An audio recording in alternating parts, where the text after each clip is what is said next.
Pamiga. Update natin po si Ate Bida. Ate Bida, kumusta naman? Eto, masaya na ako. Ayan. Nakikita ko yung resulta ng ko po, Sudae ko sa Lunes.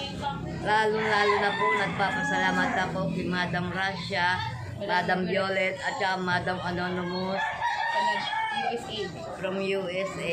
Ayun lang po ang hiniling ko. Sana po, Madam Violet, yung isa pong mata ko malabo na sa diabetes. Mataas na po yung diabetes ko.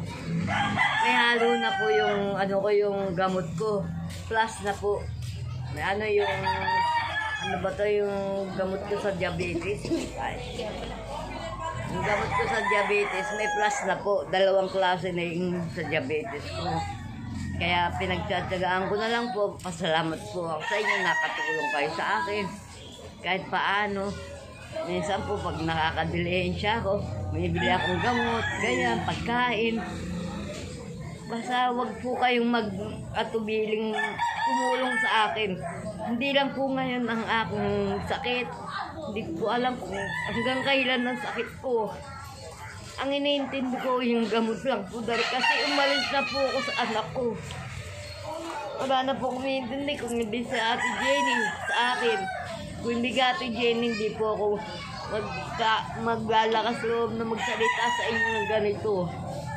Kaya sana po tulungan niyo pa po ako. Huwag po kayo magsawa sa akin, Madam Anonymous, Madam Violet, Madam Russia. Kanina po nakadilihensya ako 100. Binili ko po ng gamot. Wala na po akong gamot sa diabetes at saka sa high blood. Dahil lang po ang hinihiling ko, Madam Anonymous. Maraming salamat sa tulong niyo sa Sudae ko. Hindi pa sa Lunes pa po malalaman ng diferensya ko sa puso. Wala pa ako reseta dun. Yan lang po. Siguro po nakita nyo ang kalagayan ko po nung nandun ako sa anak ko. Pinagtabuyan ako. Kung tanda ko ito, pinagtabuyan nila ako. Masakit po sa loob ko. Talo po, may diferensya ako sa puso. Kala ko mangyari ito sa akin. Nakakagulat yung Ate Bida. Biglang sulpot niyo. Takala Ako ko. nga, pinagsakihan ng May mata. madala-dala na palang mga damit, karton. Sino hindi magugulat, o diba? Hindi naman ako talaga, kung hindi ako magugura. Para nila pastangan niya ako. Para nila pastangan niya ako sa lagay ko. Anong nagawa ng anak mo? Wala, kasi under desire yung anak ko. Kung hindi lang sa anak niya, hindi siya magtatagal dyan sa babae niya. Hindi lang po ngayon niya ginawa sa akin yan. Maraming beses na po. Kada uwi ko rito. Pumunta ako doon, okay naman siya eh. Kada uwi ko, laki problema ko. Sabi niya, inaasikaso ko si Mama Te. Inaasikaso, pakita at tao lang yun. Binablog mo siya, akala niya bibigyan mo siya. Ganyan. Hindi siya ng tulong, ako tinutulungan, hindi siya. Ganyan lang. Yun lang ang gusto niya mangyayari. Problema niya, dinadawit niya ako. Hindi sa gumaling ako, ginagawa niya ako. Paano ka gagaling yan? Hindi nga di ka dapat mamroblema, di ka dapat mag-isip. Kung alam ko lang, kinuha ko na yung kalan na binili ko. Wala eh. Naawa lang ako sa kanila, nagmakaawa sila, nakita mo naman. Walang trabaho yung anak ko. Wala daw silang magpagsalangan ko, hindi sa kapitbahay. Ako naman mong ina, hindi ko rin matiis ang anak ko. Binili ko sila. Wala ka na nga. Kahit sinilang ang pera ko, binigay ko pa sa kanila. Akala nila gagawin din sa kanila ng anak niya yun. Yung ginagawa nila sa akin. Ngayon, nandito ko. Pag numating si Melda, galing na ng Tarlac. Hindi pa umuwi eh. Pinagtabuyan nila ako. Ayun lang po, Madam Violet. Maraming salamat sa tulong mo. Sa tulong ni Madam Anonymous, Madam Violet at saka Madam Gracia.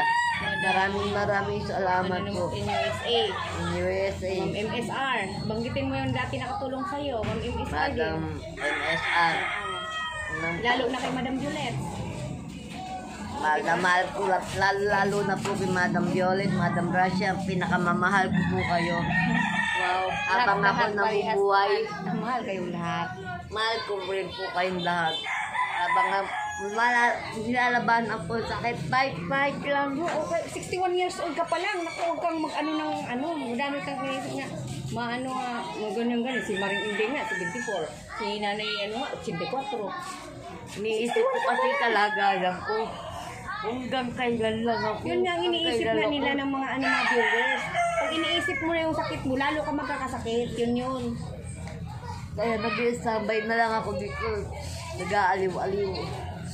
Minsan naaliw ako. Yan, pag nandun si Busner, pwede. Halimbawa, pag dyan si Busner, okay lang nandyan ka sa sa loob ng bahay, ganyan. Kaya yun na inaanuhan ko. Sana po lumakas ako ang gamutan ko po nito. Bawat madelay siya akong pera, binibili ko. Katulad kanina, binili ko po ng gamot ang ko dahil wala na po akong gamot sa high blood at saka sa diabetes. Ito po ang kaliwa akong mata. Ay kanang mata, malabo na po sa diabetes. Iniisip ko po baka mamaya mabulag din ang kadugay ni Buboy. Okay, Kuya Buboy na hanggapan. Kataratay kay Kuya Buboy sa akin diabetes eh. Hindi pa to sakit na dadanasin ko, lahat ng sakit na sa akin yan. Dahil diabetes ako. Yun lang po, marami po salamat. Ako po mga kamiga. O tama na kasi nakalabas na yung ano mo. Yung tawag doon, hinanakit mo na gusto mong ilabas. Dahil malaki lang naman ang puso ko pag nagagalit ako. Ganyan. Kung pwede lang, kung night lang naman Iwasan ako. mo yung magalit ka, gano'n ha. O gano'n, huwag mo isipin. Hindi pa natin Huwag alam mo isipin na may sakit ka.